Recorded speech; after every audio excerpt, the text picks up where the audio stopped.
جی السلام علیکم، میں ہوں نظر عباس لندن سے۔ سر گزارش یہ ہے کہ لمحہ بلمحہ حالات چینج ہوتے ہیں پاکستان کے۔ ایک اچھی خبر، اس کے بعد پھر ایک بری خبر۔ اس وقت کور کمانڈر کانفرنس ہوئی، اس میں سے جو اکثریت تھی اس کی رائے یہ تھی کہ اس رجیم چینج کو جو ہے وہ ختم کیا جائے and we have to go for fresh election. تو اس کے اوپر کام انہوں نے کرنا شروع کیا کہ اس کو کیا جائے، لیکن ساتھ یہ خبر آ گئی کہ جی نواز شریف کو پاسپورٹ اور ڈپلومیٹک پاسپورٹ ایشو کیا گیا، تو وہ بھی ایک بڑی کنفیوزنگ سی خبر ہے۔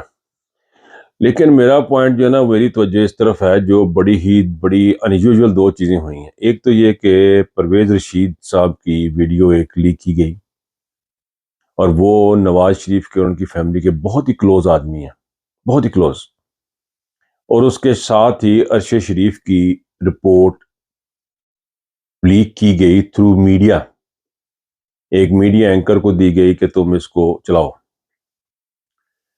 اب بظاہر میرے خیال میں لگتا ہے کہ اندر کھاتے لڑائی شروع ہوگی ہوئی ہے، یہ دو بڑے آپس میں لڑ رہے ہیں، اور یہ خبریں بھی آ رہی ہیں کہ نواز شریف پارٹی بلیک میل کر رہی ہے اسٹیبلشمنٹ کو کہ ہم وہ ساری باتیں سامنے لے آئیں گے جو آپ لوگوں نے ہم سے چھپ چھپا کے کی ہیں۔ تو وہ ان کو ڈرا رہے ہیں کہ اگر عمران خان آ گیا تو وہ آپ کو ٹریزن کے آپ کے اوپر چارجز لگ جائیں گے اور آپ کو بھگتنا پڑے گا جو کچھ آپ نے کیا۔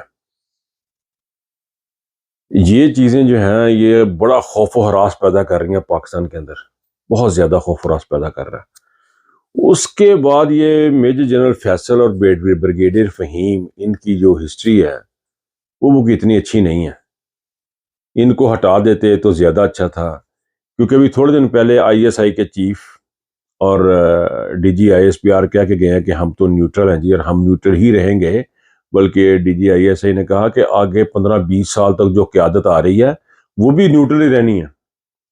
اگر اس کو اپنی نیوٹرلٹی کو ثابت کرنے کے لیے یا نیوٹرل رہنے کے لیے ان کو میجر جنرل فہیم اور بریگیڈیئر فہیم اور جنرل فیصل کی ضرورت پڑ گئی ہے، تو پھر ہمارا اللہ حافظ ہے، پھر تو کوئی اچھی خبر نہیں ہے۔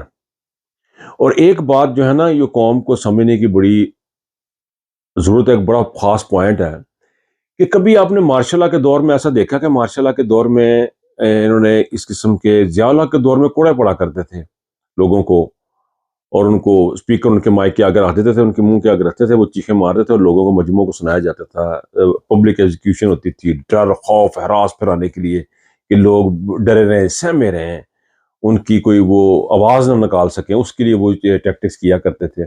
لیکن یہ انہوں نے جو ننگے کر کے اور ویڈیوز کر کے جو سسٹم شروع کر دیا ہے، اور اتنی شدت سے کرنی شروع کر دیا ہے کہ ان کو ارشد شریف کو مروانا پڑ گیا ہے، ان کو صحافیوں کو اغوا کروانے پڑ گئے ہیں، کپڑے تروانے پڑ گئے ہیں جو لوگوں کے جو یہ کر رہے ہیں۔ اس کی وجہ کبھی سوچی آپ نے کیا؟ عمران خان سے دشمنی کی اتنی بڑے پیمانے نکال دیا تھا، فارغ ہو گئے تھے۔ اتنی بڑی دشمنی کی وجہ پتہ کیا ہے؟ اس کی وجہ ہے آپ لوگ عوام، اس کی وجہ ہے یہ آپ عوام، اور آپ عوام اب چپ کر کے نہیں بیٹھ سکتے، یہ سب آپ کی وجہ سے ہو رہا ہے۔ نہ آپ عمران خان کے لیے اگلے دن رات کو سڑکوں پہ نکلتے، نہ آپ صوبائی ضمنی الیکشن میں اسٹیبلشمنٹ کو ناکام کرتے۔ تمام تر دھاندلی کے باوجود اسٹیبلشمنٹ وہ الیکشن ہاری ہے۔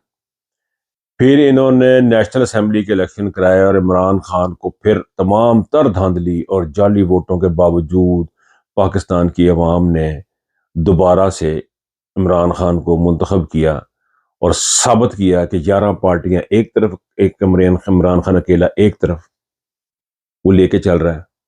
یہ سب عوام کی طاقت سے ہوا، کیونکہ انہوں کو عادت نہیں تھی، اسٹیبلشمنٹ کو عادت نہیں تھی، اسٹیبلشمنٹ کو جانور چاہیے تھے، bloody civilian, those who can not even think about any thing. تو واٹ ہیپنڈ از، ہوا یہ کہ فوم نے سوچنا شروع کر دیا، وہ انہوں نے اپنی پی گئی، انہوں نے گویا کہ کم پی گیا تھا، یہ تو کم نہیں ٹھیک۔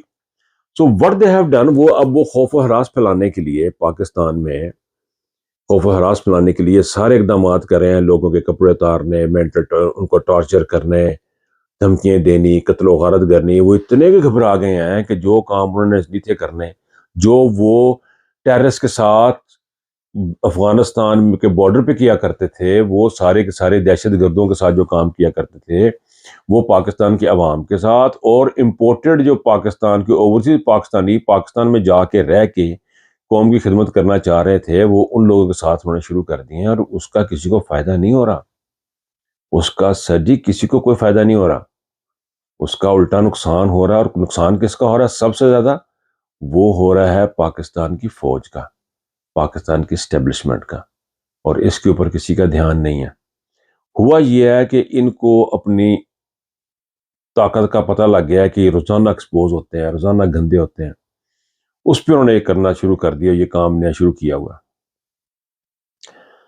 اب عمران خان صاحب نے دوبارہ سے سٹارٹ کیا ہے اپنا یہ لانگ مارچ، اور عمران خان کی غیر موجودگی میں عوام پھر سڑکوں پہ ہے، عوام پھر ساتھ کھڑی ہے عمران خان کے۔ اب سوچنا عمران خان کو نہیں ہے، ایک بات صرف ان کو یاد رکھنی ہے اسٹیبلشمنٹ کو، چاہے وہ کسی بھی قسم کی اسٹیبلشمنٹ ہے، چاہے وہ ملٹری اسٹیبلشمنٹ ہے، جوڈیشل اسٹیبلشمنٹ ہے، یا سول بیوروکریٹک اسٹیبلشمنٹ ہے، they have to remember one thing: Imran Khan is an ideology. Imran Khan ایک شخص سے نکل کر ایک آئیڈیالوجی میں تبدیل ہو چکا ہے۔ آپ اس آئیڈیالوجی کو اب چینج نہیں کر پائیں گے۔ عمران خان ایک آئیڈیالوجی بن چکا ہے، پاکستان کی عوام کی ضد اور ڈیمانڈ بن چکا ہے۔ وہ لا الہ الا اللہ کا علم لے کے نکلا ہے، جس کی ایک ہی صدا ہے ایاک نعبد و ایاک نستعین، اور آپ لوگ اس کے ساتھ لڑ رہے ہیں، اور لڑنے کا آپ کا انداز جو ہے وہ بہت ہی گھٹیا اور گندا ہے۔ یہ جتنی جلدی ہو سکے آپ الیکشن کی طرف جائیں اور پاکستان کی عوام کی طرف کے پاس جائیں، اور کوئی حل نہیں ہے۔ اپنا خیال رکھیے گا۔ اللہ حافظ۔